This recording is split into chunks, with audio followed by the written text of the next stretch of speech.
Hello नमस्ते माझी YouTube family. माझं नाव आहे स्नेहा आणि आज मी तुम्हाला घेऊन जाणार आहे यवतमाळमध्ये एक खूप सुंदर बुद्ध विहार आहे चापर्डा। यवतमाळपासून 10 किलोमीटर आहे। किती सुंदर आहे ना, हा रोड आहे, हा नागपूर रोड असेल। विहार बघा किती सुंदर आहे। हा एंट्री गेट आहे। इथं ना तुम्हाला असं बोर्ड पण लागलेलं असेल चापर्ड्याचा। तर बघा हा चापर्ड्याचा, माझ्या मोबाईलमध्ये एवढं क्लिअर नाही दिसत आहे, पण हा चापर्ड्याचा आहे। हा नागपूर रोड असेल।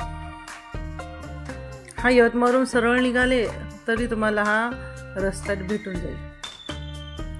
सुंदर आहे आणि तुम्ही नक्की इथे या। मी तरी तर माझ्या फॅमिली सोबत आली होती। बघा रस्ता नागपूर रस्ता बघा ना किती सुंदर आहे। चापर्डा बौद्ध विहार हे एंट्री। इथे ना खूप सारे बस वगैरे होते कारण का खूप सारे लोक आले होते।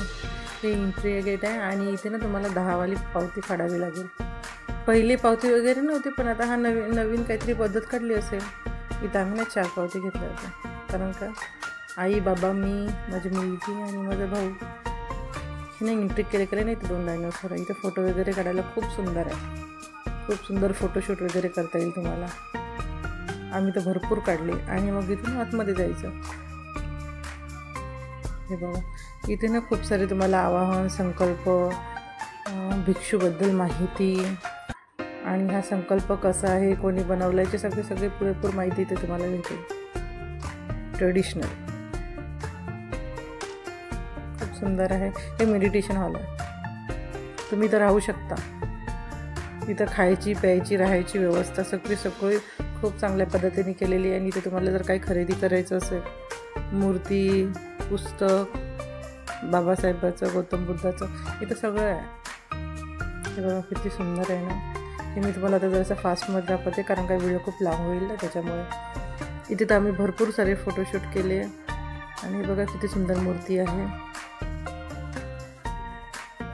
तुम्ही इथे नक्की या आणि एकदा बघा। हे गार्डन आहे, हे गार्डन ना पाठच्या साईडला गेलं ना, पाठच्या साईडला छोटासा तलाव वगैरे हे सगळे हॉल आहे, रूम आहे, तिथे तुम्ही येऊन राहू शकता।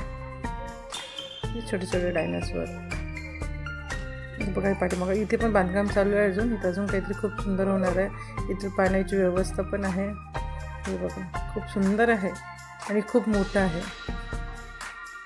आणि इथे बघा तलाव आहे छोटंसं आणि हे कलरफुल, हे खूप सुंदर आहे। रेड फुलं, माझी मुलगी तर खूप खुश झाली होती।